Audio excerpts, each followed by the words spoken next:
हरि हम कब होंगे ब्रजवासी, हरि हम कब होंगे ब्रजवासी। कब मिले हैं वह सखी सहेली, कब मिले हैं वे सखी सहेली। कौन है हमारी सखी सहेली वृंदावन में? हरिवंशी हरिदासी, हरिवंशी हरिदासी।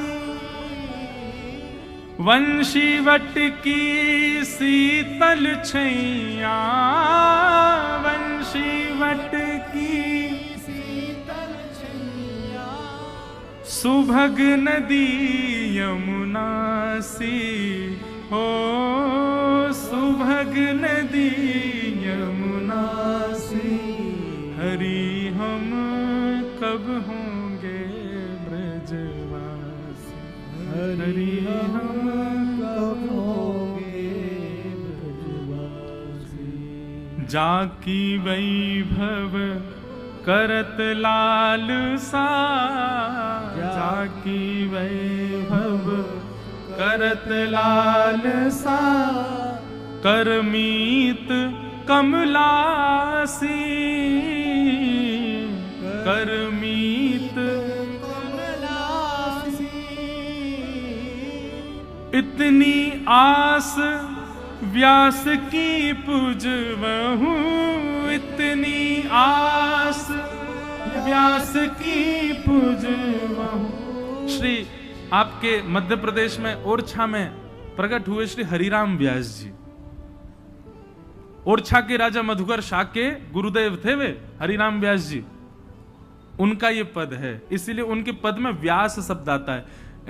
जब सप्तनिधि का पद गाते हैं तो उसमें छठवें ठाकुर जी जो हैं, जो पन्ना में विराजते हैं, श्री जुगल किशोर जी, वो इन्हीं के ठाकुर जी, पन्ना के ठाकुर जी श्री जुगल किशोर जी। वही हरिराम व्यास जी कहते हैं, इतनी आस व्यास की पुजवहूँ, इतनी आस व्यास की पुजवहूँ। वृंदा विपिन विलासी, वृंदा विपिन विलासी।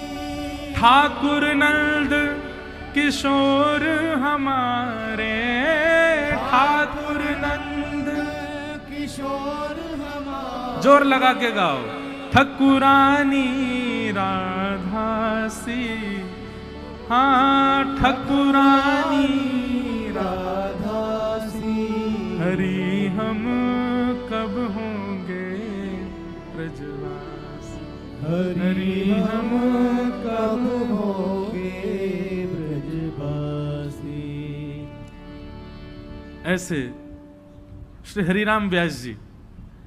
वे एक बात बताएं, वैसे वृंदावन को सबसे ज्यादा गाया तो मध्य प्रदेश में ही है।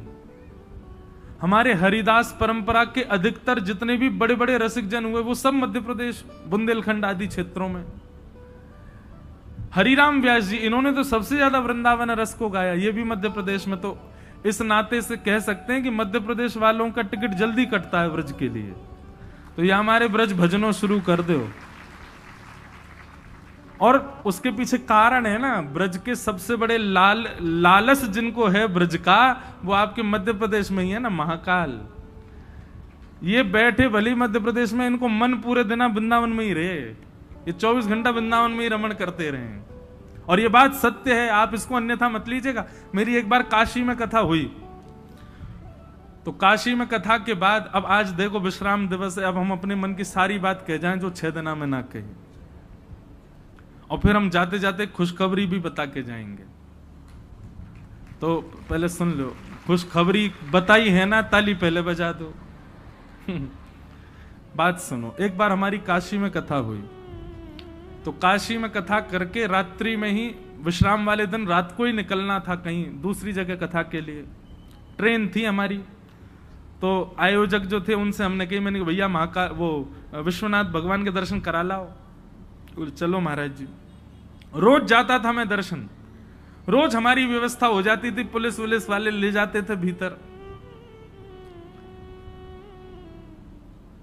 अंतिम दिन पता नहीं कोई विशेष उत्सव था, जाने कोई आया हुआ था, कुछ बात थी, तो जो हमको रोज ले जाते थे वो तो अंतर ध्यान हो गए, वो तो मिले ही नहीं। कोई और था, वो बेचारा इतना परिचित नहीं, अब वो कहें यहां से जाओ, फिर कहें उधर वाले गेट से आओ, फिर कहें उधर वाले, घूमते घूमते घूमते महाराज पांव दर्द हो गए। चलो भ्रमण में इतने कष्ट नहीं था, लेकिन ट्रेन का समय होने लगा। संघ वाले सब कहें, बोले महाराज जी जल्दी करें, रेलवे स्टेशन भी जाना है, ट्रेन निकल जाएगी। मैंने कि एक प्रयास और कर लेते हैं, मिल जाए दर्शन तो ठीक है, नहीं तो फिर चलते हैं। तो फिर उन्होंने कहा वो 3 नंबर गेट से आओ। वो इतना दूर पैदल चल करके गए, घूम घाम के महाराज जैसे वहां से घुसे तो वहां से पुलिस वाले ने रोका, बोले सुनो 1 नंबर गेट से आओ। मैंने कि भाई क्या समझ रखा है, यहां से वहां, वहां से यहां, यही कर रहे हो। अब पुलिस वाले का क्या दोष। संघ वाले सब बोले महाराज जी अब यहीं से प्रणाम कर लें, फिर रेल छूट जाएगी। तो वहां से सामने विश्वनाथ भगवान का शिखर तो दिख ही रहा था, प्रांगण में ही थे, बस भीतर नहीं जा पा रहे थे। मैंने कि इतरा लो, तुम खूब इतरा लो। मैंने कि आपके साथ भी ऐसा ही हुआ था, जब वृंदावन आए थे तो गोपियों ने रोक दिया था। कल हम सुन रहे थे ना, कल तो मैंने विस्तार किया नहीं, ये जब वृंदावन आए तो गोपीन ने इनको मार्ग रोक दिया। बोले बाबा भीतर तो केवल एक ही पुरुष जा सके, बाकी तो सबरी गोपी हैं, आप दूसरे पुरुष कैसे प्रवेश करोगे भीतर। तो महादेव दौड़े दौड़े गए अन्नपूर्णा मैया के पास और मैया से जाके कही, बोले मोकू अपना श्रृंगार दो। तब अन्नपूर्णा मैया ने गोपेश्वर बनाए, नाक में नथनी पहनाई, आंखन में काजर लगायो, सुंदर चुनरी उड़ाई, होठन में लालीमा लगाई, गले में हार पहनायो, लहंगा फरिया पहन के तब महादेव जब गोपी बने तब आए वृंदावन। मैंने कि आपको ललता विशाखा ने रोक दियो बाहर, और मैंने कि आज हम ब्रजवासियों को तुम ऐसे रोक रहे हो, यहां ते मां घुमा रहे हो। ठीक है ठीक है बाबा, मैं हूं जा रहा हूं, 1 हफ्ता बाद वृंदावन जाके ऐसी शिकायत करूंगा तुम्हारी। मैंने कि बाबा ने दर्शन नहीं दिए, देख लियो राधारमण जी, अब की बार जो बाबा आए तो यार भीतर ही मत आन दियो।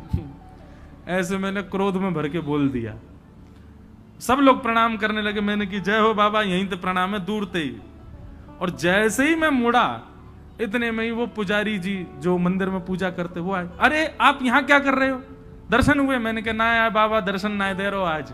अरे चलो, हाथ पकड़े और 1 मिनट भी नहीं हुआ, आधे मिनट में सीधे महाराज विश्वनाथ भगवान के सामने बैठा दिए। मैं अंदर जाकर के कहूं, मैंने की शिकायत बड़ी जोर की, काम आ गई आज तो। फिर महादेव से क्षमा मांगी। मैंने कि मैं तो ऐसे ही बोल रहे हो, आप तो सदा आओ वृंदावन, वृंदावन आपको ही है बाबा, जब चाहो तब आओ, लेकिन हमको ज्यादा परेशान मत करियो, दर्शन करो, नहीं तो शिकायत कर दूंगा। तो वृंदावन के सबसे बड़े उपासक तो श्री महाकाल ही हैं।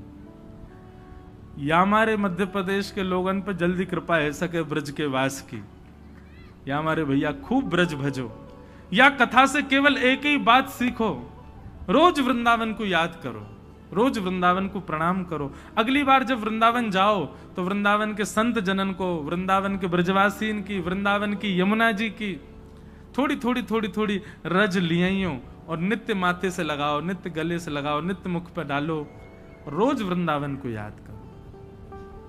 बंधुओं, पुण्य मिलेगा कि नहीं ये तो नहीं पता, लेकिन हाँ प्रेम से जरूर भर जाओगे, प्रेम जरूर उभरने लगेगा आपके अंदर यदि वृंदावन को भजना प्रारंभ कर दिया तो। आज हमारे वृंदावन के सबसे लाडले ठाकुर प्यारे श्री राधा रमन लाल जी का मंगल जन्मोत्सव है, प्राकट्य उत्सव है। आज वृंदावन में खूब सुख है रहो है।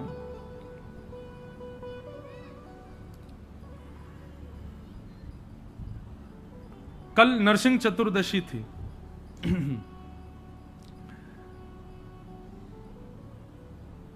नरसिंह चतुर्दशी का सुंदर पर्व था और श्री गोपाल भट्ट गोस्वामी जी नरसिंह अवतार की कथा कह रहे, सुन रहे, सब आनंद कर रहे वृंदावन में। तो ऐसा होता है कि जो जो उत्सव होते हैं उन उत्सवों की कथा और भाव कहे सुने जाते हैं। लेकिन हमारे वृंदावन देखो, रसिक जनों की ऐसी बात है कि रसिक जब कथा सुनते हैं ना, तो वो केवल कथा को शब्द मान करके नहीं सुनते, उसको वास्तविक मान करके सुनते हैं। जैसे एक प्रसंग आता है, उड़ीसा में एक ठाकुर जी हैं, उनका नाम है टोटा गोपीनाथ। क्या नाम है? टोटा गोपीनाथ। ये टोटा गोपीनाथ कैसे हैं सुनो। श्री चैतन्य महाप्रभु अपने शिष्य की कथा सुन रहे थे, और कथा में जो शिष्य थे वो ध्रुव चरित्र सुना रहे थे। ध्रुव चरित्र में उन्होंने वर्णन किया कि ध्रुव जी महाराज 5 महीने तक ठाकुर जी का भजन करते रहे और चित्त में ठाकुर जी का दर्शन करते रहे। 5 महीने बाद ठाकुर जी जब सामने प्रकट हो गए तो ध्रुव जी ने नेत्र नहीं खोले, तो ठाकुर जी ने उनके हृदय के स्वरूप को अंतर ध्यान कर दिया, तो ध्रुव जी व्याकुल हो गए। अब ये बात वक्ता कह रहे हैं, लेकिन सामने बैठे महाप्रभु जी को लगा कि उनके चित्त के ठाकुर जी अंतर ध्यान हो गए, और वो इतने व्याकुल हो गए, इतने व्याकुल हो गए, और ढूंढने लगे, कहां गए, कहां गए ठाकुर जी, कहां गए, श्याम सुंदर तुम कहां गए।